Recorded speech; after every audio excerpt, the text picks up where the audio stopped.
Hello, I am Murari Kumar. Welcome at this platform. हम लोग class 11th और आईटी के सिलेबस को डिस्कस कर रहे थे। परमुटेशन और कॉम्बिनेशन खत्म किया था। ये चैप्टर है, पुरानी बुक से देखेंगे तो चैप्टर 8 है, नए बुक से चैप्टर 7 है। तो आप देख लीजिए जो भी है। यह है बाइनोमियल थ्योरम। एनसीईआरटी की जो नई बुक है उसमें ये 7वां चैप्टर है और पुरानी बुक में ये 8th चैप्टर है ना, बाइनोमियल थ्योरम। तो कंफ्यूजन नहीं होना चाहिए। विजिबल है स्क्रीन, देख लीजिए। हाँ, विजिबल है।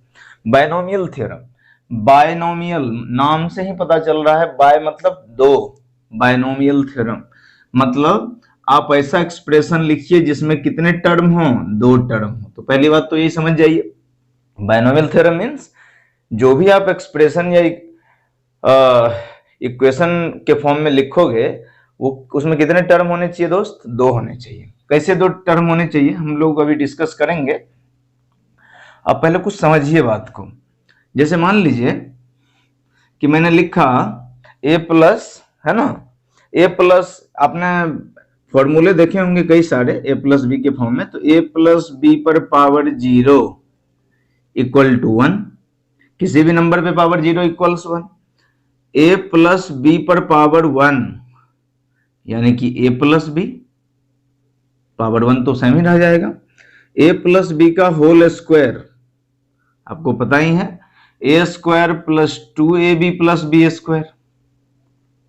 a प्लस बी का होल क्यूब बताइए sir, a cube plus 3a square b plus 3ab square plus 3ab square plus b का क्यूब, यही होता है। a पर a प्लस बी का पावर 4, ये आप करोगे तो a पे power 4 plus 4a cube b plus 6a square B square plus 4ab cube plus b का पावर 4। अब बोलोगे सर आपको कैसे पता, a प्लस बी के पावर 4 है, a प्लस बी का होल स्क्वायर तो आपको पता होता है a square plus b square plus 2ab। तो a प्लस बी का पावर 4 है तो इसको आप लिख सकते हैं ना, a प्लस बी का whole cube into a minus a plus b, या इसको a प्लस बी का whole square into a plus b का होल स्क्वायर। बेस सेम है, पावर ऐड हो जाएगा। तो आप दोनों तरीके से कर सकते हो इसको, ठीक है। तो ये रिजल्ट आएगा। मेरे कहने का ये मतलब है, ये तो चलो पावर 4 था तो हम कर पाए। अगर यही आपसे पूछ ले a पर पावर 10, इसको कैसे, तो फिर तो मुश्किल है। फिर कैसे करेंगे सर, ये तो इतना तक थोड़ा नहीं याद रहेगा किसी को, है ना। काम तो चला सकते हैं हम इस तरह से, मल्टीप्लाई, लेकिन इस तरह से पावर 10, पावर 50 कर दें, पावर 100 कर दें, पावर 2000 कर दें, तब कैसे सॉल्व करोगे। So the binomial theorem concept भी इंट्रोड्यूस्ड, हम इसको इंट्रोड्यूस करते हैं। अच्छा, कुछ कांस्टेंट जो है वो कॉमन आ रहा है। जैसे अगर मैं बताना चाहूं तो देखिए ध्यान से, इधर मैं लिखता हूं इंडेक्स और इधर मैं लिखता हूं कोएफिशिएंट। कोएफिशिएंट किसको बोलते हैं, जो जो अल्फाबेट के बाहर जो नंबर है, दिस इज कांस्टेंट। यानी कि 2x square plus 5x plus 6, x variable है तो x स्क्वायर का कोएफिशिएंट, x का कोएफिशिएंट, और ये जो कांस्टेंट, ये जो नंबर्स है इसी को कोएफिशिएंट कहते हैं। तो देखिए जब पावर 0 था, तो जब इंडेक्स 0 था तो कोएफिशिएंट 1 था। जब इंडेक्स 1 हुआ तो कोएफिशिएंट, a का कोएफिशिएंट 1, b का कोएफिशिएंट 1 1।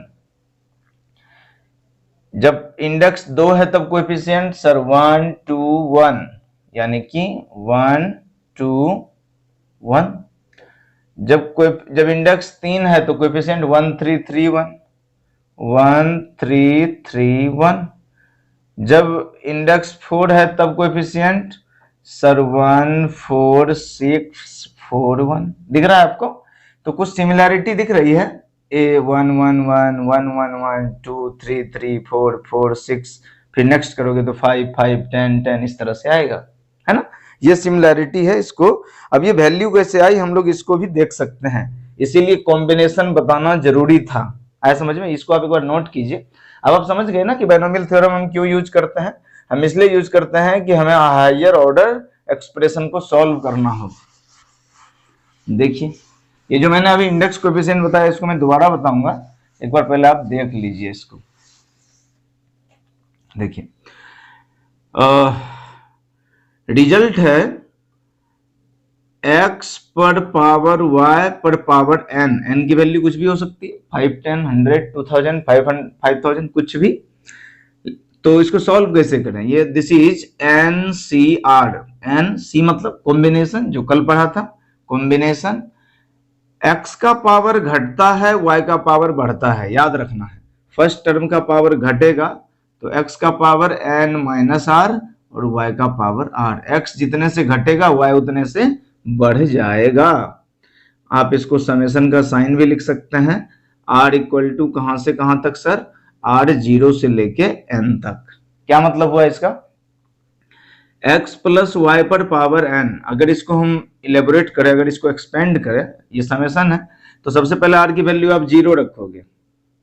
r की वैल्यू कितनी रखेंगे सर, 0। तो so this becomes NC0 x पे पावर n माइनस r की जगह 0 इंटू वाई पे पावर 0 प्लस, अब r की वैल्यू 0 के बाद 1 आएगा, सो NC1 x पे पावर n माइनस 1 y के पावर 1 प्लस NC2 x के पावर n माइनस 2 y के पावर 2 प्लस NC r, फिर से अगर r लिखना चाहो तो और एक दो टर्म लिख देते हैं, 2 के बाद 3, NC3 x के पावर n माइनस 3 y के पावर 3। समझ रहे हैं बात, ये वैल्यू हम रखते जाएंगे। इसको सॉल्व कर कीजिए, देखिए क्या क्या आया है आपके पास। ये आया है दोस्त NC0 x के पावर n किसी भी नंबर पे पावर 0 इक्वल्स 1, मतलब y आया ही नहीं, प्लस NC1 x के power n minus 1 y1 plus NC2 x के power n minus 2 y2 plus NC3 x के पावर n माइनस 3 y के पावर 3। अब समझ में आया आपको कि अगर हायर ऑर्डर रहे तो इस तरह से हम एक्सप्रेशन को सॉल्व करेंगे। जैसे एक क्वेश्चन है कि आपको 102 की वैल्यू बतानी है, 102 पे पावर 3 है, तो आप तो जानते ही हैं कि इसको मल्टीप्लाई कर देंगे तब भी आ जाएगा, मल्टीप्लाई नहीं करना है, हायर ऑर्डर से बताओ इसको सॉल्व करके। तो मैंने क्या बताया कि सर हायर ऑर्डर आप तभी यूज कर पाओगे जब उसमें दो टर्म रहे, तो 102 को 100 प्लस 2 लिख सकते हैं ना हम, 101 भी कर सकते हो आप, 101 कर लो, 101, ठीक है। तो क्वेश्चन है 102, 99 होता तब क्या करते हैं, मतलब एक नंबर इजी रखते हैं, 102 था तो 100 प्लस 2 कर दी हमने। अगर यही क्वेश्चन मान लीजिए रहता 98 पे पावर 5, तो 98 को हम क्या लिख सकते थे, 100 माइनस 2, है ना। तो एक नंबर हम इजी बनाने की कोशिश करेंगे, ठीक है।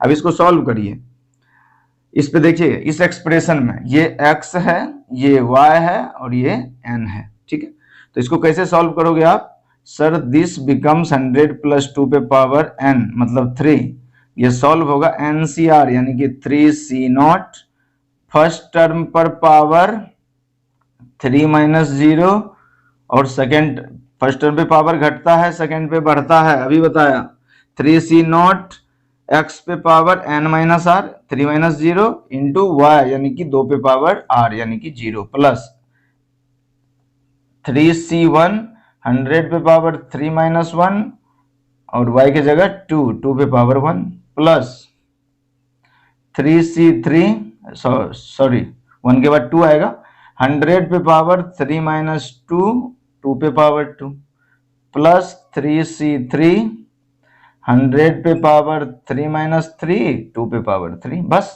आगे क्यों नहीं, क्योंकि 3 ही पावर है। समझ के बाद अब इसको सॉल्व कर लीजिए आप। 3C0 की वैल्यू कल मैंने बताया था आपको कि sir NC0 plus equal to NCN सब बराबर 1, नहीं भरोसा हो रहा है सॉल्व कर लीजिए, नहीं भरोसा हो रहा है तो factorial 3 factorial 0 n minus r, तो 3 कट के वैल्यू कितनी होगी 1। तो 100 पे पावर 3 100 3 बार गुना है, तो यानी कि 3 बार गुना होगा तो 2 2 4 2 6 6 0 आ जाएगा इस पे, ठीक है। 2 पे पावर 0 1 हो गया। 3C1 सॉल्व कर लीजिए, तो वैसे 3 आता है वैल्यू, फैक्टोरियल 3 अपॉन फैक्टोरियल 1, 3 में से 1 गया फैक्टोरियल 2, है ना, तो वैल्यू 3 हो गई। सो 3 इंटू 3 माइनस 1 2, 100 का स्क्वायर यानी कि 4 0, 2 2 4 0 हो जाएगा ना, इंटू 2, 3C2 इसकी वैल्यू भी 3 होगी दोस्त, आप सॉल्व कर लीजिए। 3 माइनस 2 1 यानी कि इंटू 100 इंटू 2 पर पावर 2 इज 4, 3C3 वैल्यू 1, 100 पर 3 पावर 3 0, किसी भी नंबर पे पावर 0 वैल्यू 1, 2 पे पावर 3 इज इक्वल टू 8। अब भी बताना है क्या मुझे? अब तो जोड़ दीजिए सबको, समझ गए बात? इतना इजी है। तो इस तरह से आप सॉल्व करोगे, लगातार मल्टीप्लाई नहीं करेंगे। इस तरह से भी आता क्वेश्चन तो हम ऐसे ही सॉल्व करते हैं। लेकिन आप बोलोगे सर ये तो प्लस वाला क्वेश्चन था तो बन गया, ये माइनस रहेगा तो क्या करेंगे? तो माइनस रहेगा तो क्या करेंगे, देखिए क्या करेंगे। फिर माइनस रहेगा तो हम क्या करेंगे, यही क्वेश्चन है ना। माइनस रहेगा सर x माइनस वाई, तो हम क्या करेंगे, क्या करेंगे? तो हम क्या करेंगे, सेम एक्सप्रेशन रहेगा -1 पे पावर n, बाकी सारा एक्सप्रेशन सेम रहेगा, यानी कि NCR x पे power n minus r, y पे पावर r। x का पावर घटता जाएगा, y उतने ही प्रोपोर्शन से बढ़ता जाएगा। इस पे क्या फर्क पड़ेगा सर अगर बीच में माइनस रहे तो? माइनस क्या फर्क पड़ेगा एक्सप्रेशन पे? -1 पे पावर 0, यानी कि आपने जब पावर 0 रखी तो वैल्यू प्लस हो गया, यानी कि वैल्यू आप 1 रखोगे तो माइनस आ जाएगा, यानी कि 1, 3 जितना भी ऑड टर्म है सब में क्या लग जाएगा, माइनस लग जाएगा। ऑड टर्म जितने हैं 1, 2, मतलब जहां पे 1 लिखा हुआ है 1, 3 ये सब, वहां पे क्या हो जाएगा पावर, वहां पे मतलब प्लस माइनस अल्टरनेट माइनस हो जाएगा अगर माइनस रहे तो। समझ गए? तो इस एक्सप्रेशन को, माइनस वाले एक्सप्रेशन को यूज करते हुए हम 98 पे पावर 5 यानी कि 100, ये क्वेश्चन है 100 माइनस 2 पे पावर 5 को सॉल्व कर लेंगे। ये x है, ये y है और ये n है। ठीक है, कैसे सॉल्व करोगे देखो, 5C0 100 पे पावर 0 n माइनस 0 ना, 5 माइनस 0 और 2 पे पावर 0, पहला प्लस दूसरा माइनस, क्योंकि माइनस है बीच में, अभी बताया था, पहला प्लस दूसरा माइनस, तीसरा प्लस चौथा माइनस, अल्टरनेट टर्म माइनस में होंगे। 5C1 100 पे पावर 5 माइनस 1, 2 पे पावर 1, फिर प्लस में। इस तरह से हम इसको क्या करेंगे, सॉल्व कर लेंगे। ठीक है, सही क्वेश्चन है ना। चलिए अब इसी पर कुछ कुछ क्वेश्चंस कर लेते हैं और तब आपको समझ में आएगा बायनोमियल थ्योरम। देखिए एक क्वेश्चन है, एक्सपेंड कीजिए, कितना है, x प्लस 2 पर पावर 6 को एक्सपेंड कीजिए इसको। ठीक है, सेम क्वेश्चन। तो हमने क्या पढ़ा दोस्त, सर हमने पढ़ा है x प्लस वाई पर power n summation NCR, x की पावर घटती है y की पावर बढ़ती है, r 0 से लेके n तक, यही पढ़ा है। x की जगह x है, y की जगह 2 है और n की जगह 6 है। बस इसको सॉल्व कर देंगे। तो आप लिखोगे क्या, x प्लस 2 पे पावर 6 इक्वल 6CR, एक्चुअली में समेशन कहां से कहां तक, r इक्वल टू 0 से लेके n 6 है, तो n की जगह 6, 6CR, x की जगह x ही है, x 6 माइनस r और y की जगह 2 है, 2 के पावर r। इसी को इलेबोरेट कर देते हैं, कैसे, 6C0 पहले r की जगह 0 रखिए, x के पावर 6 माइनस 0, 2 पे पावर 0, पावर घटता जाएगा y बढ़ता जाएगा, 6C1 इंटू एक्स के पावर 6 माइनस 1, 2 पे पावर 1, 6C2 x के पावर 6 माइनस 2, 2 पे पावर 2, प्लस 6C3, देख रहे हैं ना r की वैल्यू हम रखते जा रहे हैं 0, 1, 2, तो 3 रखा हमने, तो यहाँ x 6 माइनस 3 हो जाएगा और यहाँ 2 पे पावर 3 हो जाएगा। तो देखिए 2 पे पावर 0, 1, 2, 3 बढ़ता जा रहा है और x का पावर घटता जा रहा है। तो 6C4 x के पावर 6 माइनस 4, 2 के पावर 4, प्लस 6C5 x के पावर 6 माइनस 5, 2 के पावर 5, प्लस 6C6 x के पावर 6 माइनस 6, 2 के पावर 6। बस 6 तक ही लिखना। अब इसको सॉल्व कर लेंगे।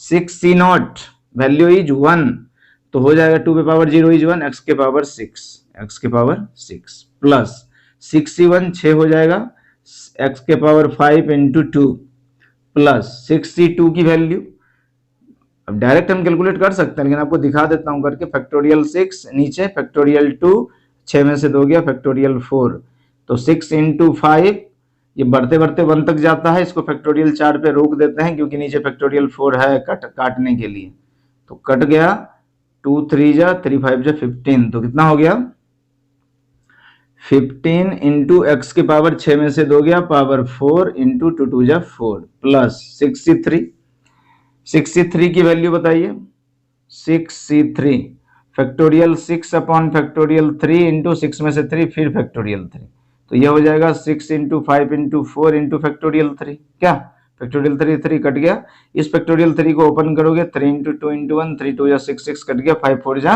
20, तो इसकी वैल्यू होगी 20, एक्स के पावर 6 में से 3 गया 3, 2 के पावर 3 इज इक्वल टू 8, ठीक है।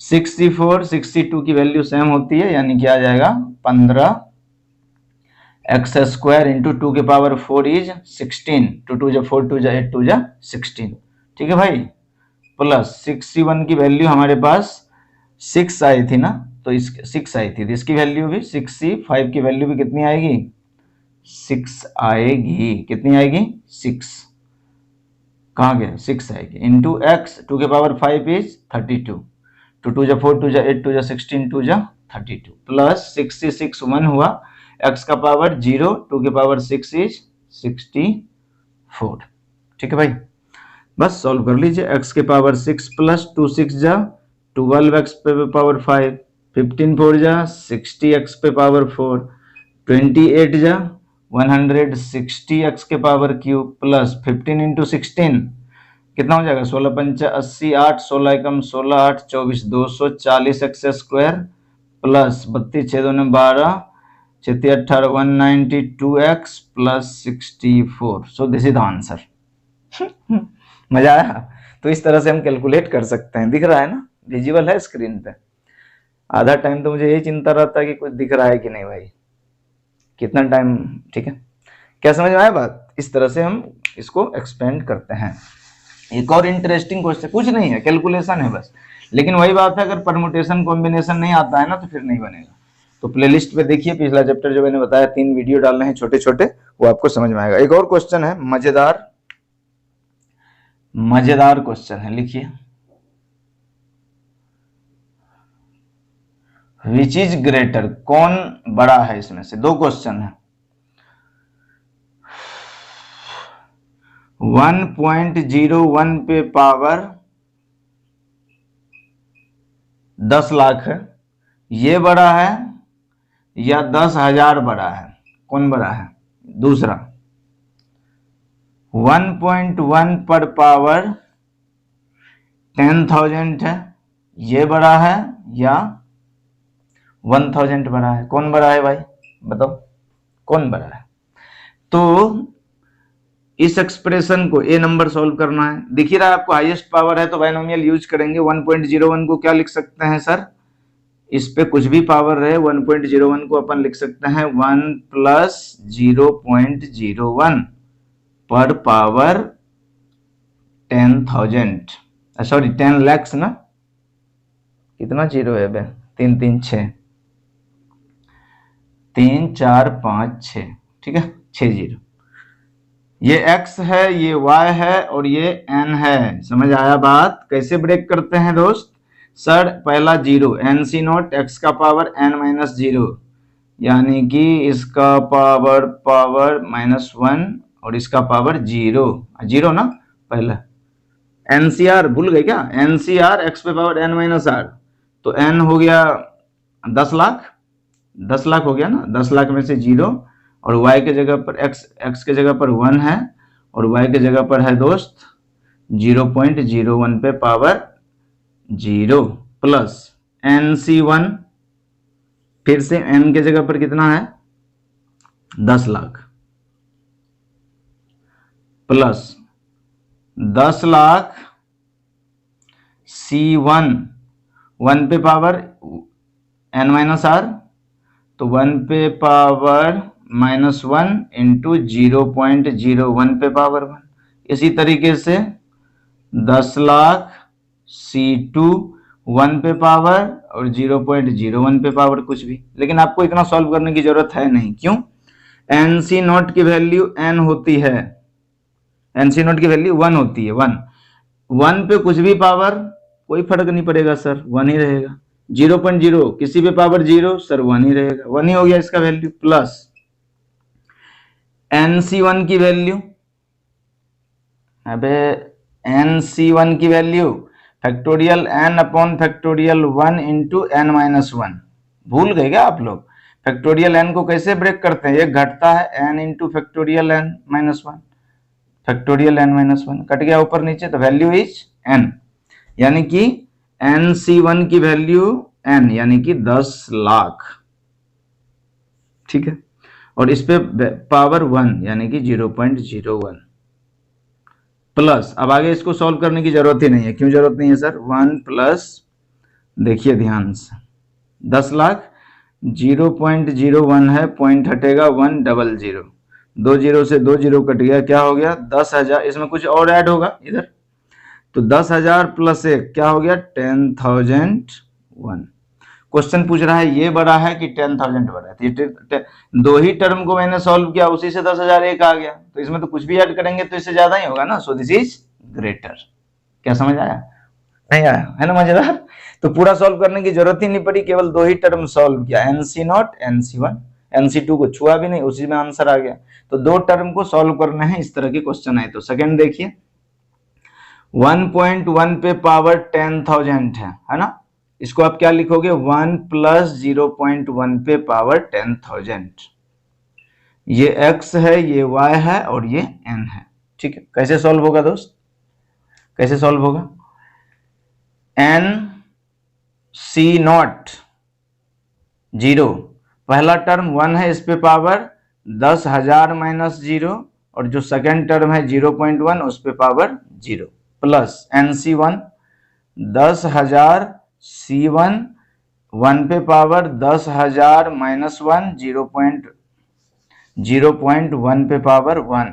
फिर से समझ में आ रहा है ना? NC0 NC1, फिर इसी तरह से NC, n की जगह 10,000, NC2 करेंगे हम, इसका पावर घटता जाएगा 1 का, देखिए -1 -0 -1, अब हो जाएगा -2, और जो सेकंड एक्सप्रेशन है 0.1, इसका पावर 2 होता जाएगा। फिर इसी तरीके से आप इस एक्सप्रेशन को बढ़ाते जाएंगे। मैंने बताया इस तरह का क्वेश्चन होगा तो ज्यादा सॉल्व करने की जरूरत ही नहीं है, दो ही एक्सप्रेशन से काम हो जाएगा। NC0 की वैल्यू 1 होती है, किसी 1 पे कुछ भी पावर लिखे 1 ही, अरे एक को 10 लाख बार गुना कर दो, 1 × 1 × 1, किसी भी नंबर पे पावर 0 1, तो पहला वैल्यू 1 आ गया, प्लस NC0 इज n यानी कि 10,000, प्लस पावर से कोई लेना देना है नहीं, है लेना देना है सर, कि 1 पे कुछ भी पावर है कोई मतलब नहीं, 0.1 पे पावर 1 यानी कि 0.1, प्लस अब इसको सॉल्व करने की जरूरत नहीं है। क्यों सर? 1 प्लस पॉइंट हटेगा 1 आएगा, 1 डिजिट 1 0, 0 0 कट गया, ये हो गया 1000।